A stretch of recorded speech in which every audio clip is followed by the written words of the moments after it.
अच्छी खबर ये है कि शाह महमूद कुरैशी की बहू और ज़ैन कुरैशी साहब की जो अहलिया हैं वो वापस पहुंच गई घर अपने। 4 घंटे तक उनको अगवा रखा गया और उसके बाद उनको घर वापस पहुंचा दिया गया। इस सारे मामले के अंदर जो है वो महर बानो कुरैशी का बड़ा अहम रोल था। उन्होंने बड़ी बहादुरी के साथ इस सिचुएशन का सामना किया, बल्कि फौरी तौर पे इन सारी चीज़ों को आगाह किया और नेशनल लेवल पे इस मामले को उठाया और फिर पूरे पाकिस्तान के अंदर इस मामले के ऊपर लोगों ने बात करना शुरू की। और ये प्रेशर ही है जिसके नतीजे में ज़ैन कुरैशी साहब की अहलिया वापस घर पहुंच गई हैं और मेरे ख्याल में उनसे कुछ हासिल भी नहीं कर सकते थे। ना वो मेंबर कौमी असम्बली हैं, ना वो सेनेटर हैं।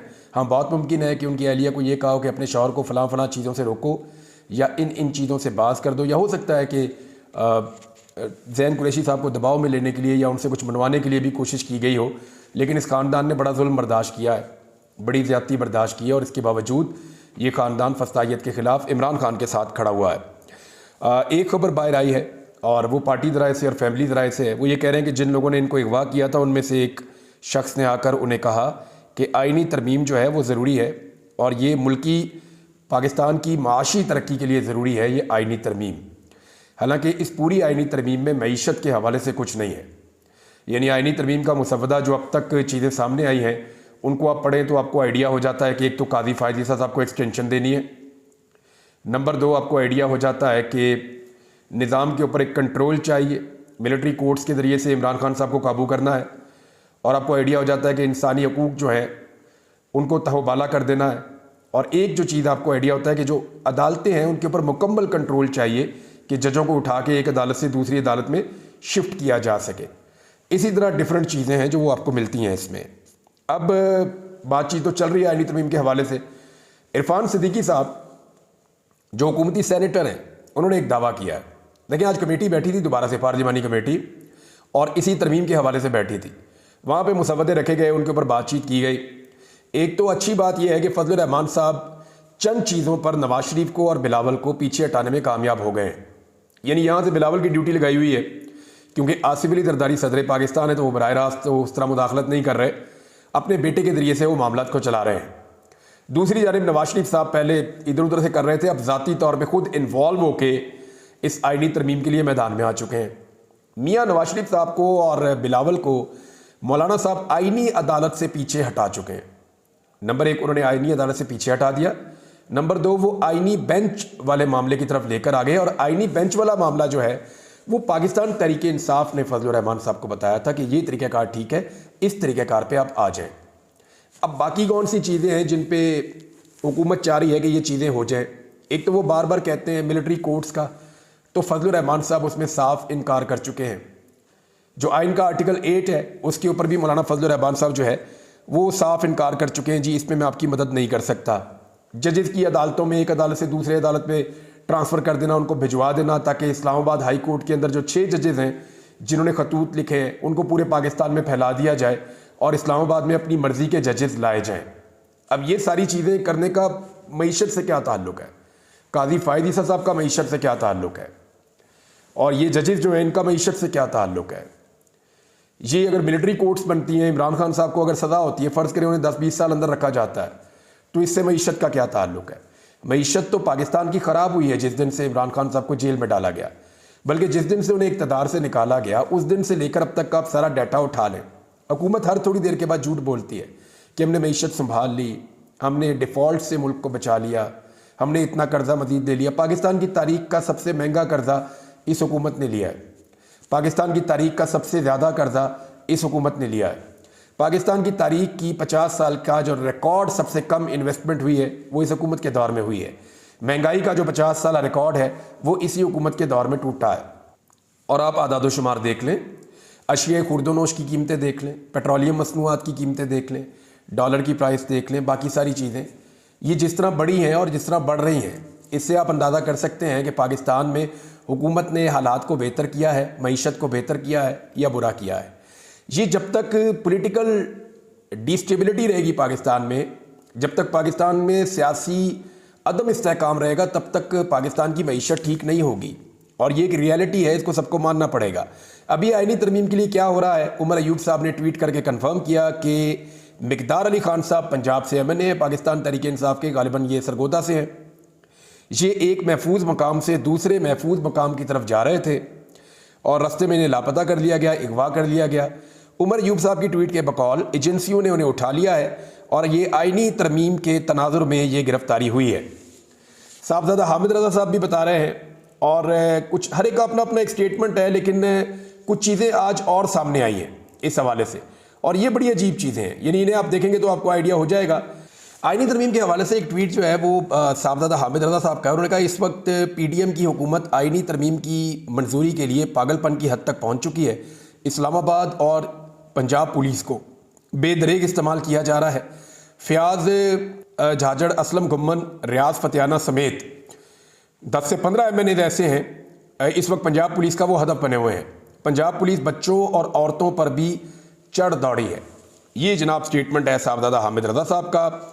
अभी मैं आपको बताता हूँ कि इरफान सिद्दीकी साहब के बकौल पहले आइनी तरमीम को लेकर जा रहे हैं सेनेट में। अच्छा, ये आप कहीं भी ले जा सकते हैं। अगर आप आइन में तरमीम करना चाहते हैं तो पहले चाहे आप उसको कौमी असम्बली में ले जाएं, वहाँ पे बहस करवा के उसको वहाँ से 2/3 अक्सरियत पे मंजूर करवा लें, फिर बाद में बेशक आप उसको सेनेट में ले जाएं। अगर आप पहले सेनेट में ले जाना चाहते हैं तो पहले सेनेट में ले जाएं, बाद में कौमी असम्बली में ले जाएं। दोनों जो हाउसेज हैं वहाँ से 2/3 अक्सरियत पे उसको मंजूर करवाना ज़रूरी है। तो पहले गालिबन सेनेट में ले जाने का फ़ैसला किया। 18 तारीख को यानी कल इरफान सिद्दीकी साहब के बकौल आइनी तरमीम को सेनेट ऑफ पाकिस्तान में पेश कर दिया जाएगा। अब सेनेट में सिचुएशन क्या है? फजलुर रहमान साहब के बगैर तो मुमकिन नहीं है कि ये आइनी तरमीम वहाँ पे पास हो जाए। हुकूमत के पास 58 लोग थे, उनमें से एक उनका अपना सेनेटर टूट गया, ये हम सब जानते हैं, और उनके रह गए 57। अभी उनको जो बाकी वोट चाहिए वो 64 उन्होंने टोटल करने हैं। तो 64 करने के लिए उन्हें 4 ऊपर वाले और 3 यहाँ वाले 7 उनको सेनेटर्स मजीद चाहिए। फजलुर रहमान साहब के पास 5 सेनेटर्स हैं। अगर हुकूमत फजलुर रहमान साहब वाली तरमीम करती है जिसमें कोई इतना मामला नहीं है तो फिर जो है वो 5 वोट तो ये मिल जाएंगे। बाकी 2 वोट कहाँ से पूरे होंगे, ये एक बड़ा सवाल है। यहाँ पे जो है वो जो बलूचिस्तान नेशनल पार्टी है BNP मेंगल साहब के 2 सेनेटर हैं, कासिम साहब और नसीमा साहिबा। इन दोनों के ऊपर तकिया है, इनको बहुत प्रेशराइज किया जा रहा है। आज नसीमा एहसान साहिबा ने जो है वो ऐवान के अंदर आकर इसके ऊपर इजहार भी किया और उनकी आवाज़ से, उनके लहजे से लग रहा था कि काफ़ी दबाव है। फिर बाहर आकर उन्होंने मीडिया से बात करते हुए ये ख़ास तौर पे कहा, जो उन्होंने कहा वो मैं आपको बता देता हूँ एज इट इज़ पढ़ के। उन्होंने ऐवान में भी शिकवा किया और बाद में मीडिया को प्रेशर के हवाले से आगाह किया कि प्रेशर है, आपको भी पता है कि प्रेशर है। ये बात उन्होंने कही कि उनके ऊपर भी प्रेशर है। दूसरा जो है वो अख्तर मेंगल साहब खुद बता चुके हैं कि उनके जो सेनेटर्स हैं दोनों, उनके साथ क्या हो रहा है। एक के बारे में उन्होंने बताया कि वो बेचारे डायलिसिस करवाने के लिए गए, तब से अब तक वो अपने बेटे समेत ही उनका पता नहीं चल रहा। और जबकि ये जो खातून सेनेटर हैं इनको भी इनके बेटे के हवाले से भी उन्होंने कहा और इनके हवाले से भी उन्होंने कहा। अब 3 सेनेटर हैं, इन तीनों का ताल्लुक जो है वो हुकूमत से है, यानी पाकिस्तान तहरीक इंसाफ से नहीं है। चलिए आप यूँ ले लें, ये तीनों सेनेटर जो है वो पाकिस्तान तहरीक इंसाफ से नहीं है और हुकूमत से भी नहीं है। लेकिन ये जो तीनों सेनेटर्स हैं इनकी आप बात सुने। कामरान मुर्तज़ा जमीयत उलमा इस्लाम फजलुर रहमान ग्रुप से, इन्होंने इज़हार ख्याल किया। नसीमा एहसान साहिबा Balochistan national party Mengal group से, इन्होंने भी अपने ख्याल का इजहार किया। और अरबाब उमर फ़ारूक कासी, ये ANP से हैं। ये तीनों सेनेटर्स वहाँ पे खड़े होकर ये कह रहे हैं कि जनाब ये जिस किस्म की आप हरकतें कर रहे हैं या जो अरकान असम्बली के साथ और जो सेनेटर्स के साथ किया जा रहा है, जैसे उनकी फैमिलीज़ को हरासा किया जा रहा है, इस सूरत हाल में हम आपको कैसे वोट दे सकते हैं। यानी जब आप इंसानी हकूक़ की लगातार खिलाफ वर्जियाँ करेंगे तो हम तो उसका हिस्सा बन जाएंगे, यानी वो शरीके जुर्म हो जाएंगे ना, एक तरह से वो इस जुर्म का हिस्सा बन जाएंगे और इस सारे प्रोसेस के अंदर शामिल हो जाएंगे। कल को जब गिनती की जाएगी कि कौन कौन था जो उस आइनी तरमीम का हिस्सा था, जब ख़वातीन को और लोगों की बीवियों को और बेटियों को अगवा किया जाता था, तो इन 3 लोगों के नाम भी शामिल आ जाएंगे, इनकी पार्टियों के नाम भी शामिल हो जाएंगे। तो उन्होंने भी यहाँ पे इस किस्म के तहफ़्फ़ुज़ात का इजहार किया है।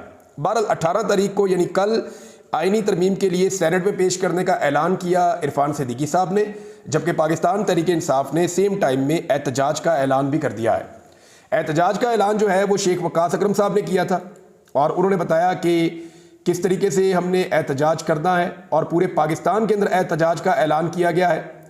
वज़ीर आला खैबर पख्तूनख्वा अली अमीन गंडापुर साहब ने भी अनाउंस किया है कि भरपूर एहतजाज किया जाएगा पूरे पाकिस्तान में, आईनी तरमीम को रोकने के लिए। अब पाकिस्तान तहरीक इंसाफ इसके लिए क्या हिकमत अमली बनाती है, अभी चंद घंटे बाकी हैं और जब सुबह होगी तो पता चलेगा कि 18 तारीख को पाकिस्तान तहरीक इंसाफ किस हिकमत अमली के साथ चलती है और किस तरीके से वो प्रेशर बढ़ाने में कामयाब हो जाती है। लेकिन एक बात आप अच्छी तरह याद रखें कि तहरीक इंसाफ अभी तक अकेली है। वकला जो अपनी एफर्ट कर रहे हैं वो अलग कर रहे हैं, सिविल सोसाइटी को अभी तक इन्वॉल्व नहीं किया जा सका। मीडिया के अंदर पाकिस्तान तहरीक इंसाफ ने उस तरीके से, और मीडिया वैसे ही कंट्रोल्ड है, आपको पता है, वहाँ वो कर नहीं पाएंगे। जैसे पहले इफ्तिखार चौधरी के दौर में मीडिया परवेज़ मुशर्रफ के खिलाफ हो गया था, वो अब ये कर नहीं पाएंगे और कर नहीं पा रहे हैं क्योंकि मीडिया इस वक्त बहुत अच्छी तरह कंट्रोल्ड है। जहाँ तक बात है बाकी पॉलिटिकल पार्टीज़ की, तो जमात इस्लामी हो गई या फजल रहमान साहब की पार्टी हो गई या GDA हो गई, अंदरून सिंध की पार्टी, या बाकी जो जमातें हैं, उनको भी पूरी तरह मुतहर्रिक नहीं कर सकी, उनको पूरी तरह से पाकिस्तान तहरीक इंसाफ अपने साथ इन्वॉल्व नहीं कर सकी। हालांकि ये बात सच है कि 90% लोग जो निकलेंगे वो पाकिस्तान तहरीक इंसाफ के निकलेंगे, इमरान खान के फॉलोअर निकलेंगे। लेकिन दूसरी जमातों का साथ होना सिंबॉलिकली बहुत ज़रूरी होता है कि पॉलिटिकल पार्टीज़ मिलकर खड़ी हैं, लेकिन तहरीक इंसाफ फिलहाल ये नहीं कर सकी। इस एहतजाज से ज़्यादा ज़रूरी ये है कि पाकिस्तान तहरीक इंसाफ अपने MNAs को और अपने सेनेटर्स को संभाले।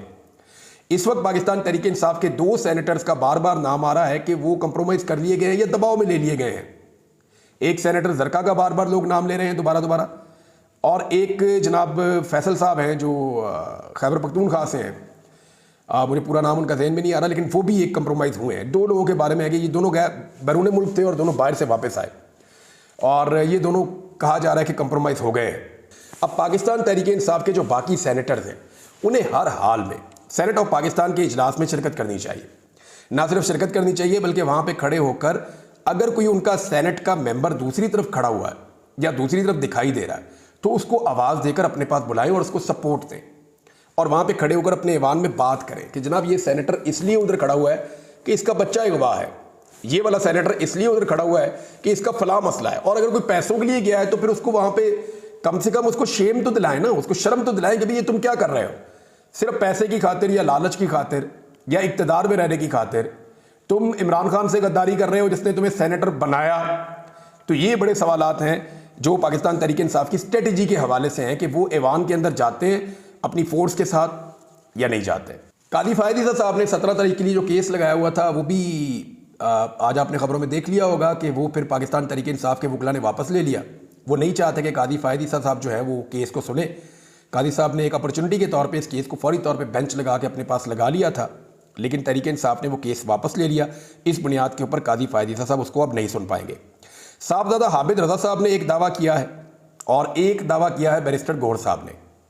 अब ये दोनों लोग जो हैं वो रुकन असम्बली हैं और इनकी मुलाकातें होती हैं हुकूमत के लोगों के साथ भी, और ये दोनों बड़े वफादार किस्म के बंदे हैं। यानी साहबजादा हामिद रजा से कोई भी मिल सकता है, वो बड़े खुले डुले आदमी हैं। इसी तरह जो बैरिस्टर गौहर हैं वो भी बड़े सॉफ्ट आदमी हैं, उनसे भी कोई भी मिल सकता है। तो उन दोनों ने अपनी इंफॉर्मेशन की बुनियाद पे 2 फिगर कोट की हैं। मैंने आपको थोड़े दिन पहले बताया था कि चंद लोग हैं जो हुकूमती जमात के अंदर हैं या हुकूमती जमातों के अंदर हैं और वो इस आईनी तरमीम को वोट नहीं करना चाहते। ये पहली दफ़ा तब पता चला कि जब मौलाना फजल रहमान साहब डट गए और खड़े हो गए और उन्होंने आईनी तरमीम के हक में वोट नहीं डाला, तो बहुत सारे लोग यहाँ खुश हो रहे थे हुकूमती जमातों में कि हम गुनाह से बच गए। तो अब बैरिस्टर गौहर साहब ने कहा कि 7 हुकूमत के ऐसे मेंबर्स हैं जो हुकूमत के हक में वोट नहीं डालेंगे आईनी तरमीम को, जबकि साहबजादा हामिद रजा के बकौल ये जो तादाद है ये 9 अरकान हैं जो अपनी ज़मीर की आवाज़ के मुताबिक आईनी तरमीम के हक में वोट नहीं डालेंगे। तो ये सिचुएशन नाजरीन बड़ी इंटरेस्टिंग है। अगर हुकूमत के अपने वोट पूरे नहीं होते तो यहाँ से बंदे तोड़ने का क्या फ़ायदा होगा, फिर कल को हुकूमत के बंदे भी अगवा होंगे, वो भी गायब होंगे, तो ये तो अजीबोगरीब सिचुएशन बन जाएगी। अब तलबा के एहतजाज की तरफ आ जाते हैं। यानी एक ऐसा मसला जो इतना छोटा सा एक मसला था, यानी एक इशू तो बहुत बड़ा है ना। अगर तो जो बच्चों को पता चला या जो बच्चों के तहफ़्फ़ुज़ात हैं, अगर तो वो वाक़या हुआ है तो वो तो बहुत बड़ा इशू है, और अगर नहीं हुआ तो फिर तो ये कोई इशू ही नहीं था। तो इसको एक कैंपस के अंदर रिजॉल्व किया जा सकता था। यानी जो मामला एक दिन के एहतजाज में ख़त्म हो सकता था, हुकूमत पंजाब ने तलबा को उकसा कर उन्हें मार मार के उसको पूरे पंजाब में फैला दिया। अब इस वक्त सिचुएशन ये है कि लाहौर में 250 से ज़ायद अफराद गिरफ्तार हो गए जिनमें तलबा की अक्सरियत है। और तलबा जब एहतजाज कर रहे थे तो आम शहरियों को पता चला कि एहतजाज किस चीज़ पे, उन्होंने कहा इस चीज़ पे, शहरी भी शामिल हो गया एहतजाज में। अब शहरी भी गिरफ्तार किए जा रहे हैं। 250 से ज़ायद गिरफ्तारियां जो हैं वो लाहौर में हो गई हैं। हरबंसपुरा में मुकदमा दर्ज हुआ जिसमें 250 तलबा तालिबात को जो है वो मुकदमे में नामजद कर दिया गया है। और लाहौर में तलबा के खिलाफ पहली मरतबा ऐसा हो रहा है कि तलबा को बराह रास्त अब गिरफ्तार किया जा रहा है, टीनेजर्स को। दूसरी जानिब ये एहतजाज फैल गया झेलम में, सरगोदा में, रावलपिंडी में, इस्लामाबाद में और दीगर कई शहरों में भी। मैंने यहाँ लिख रखा था बहुत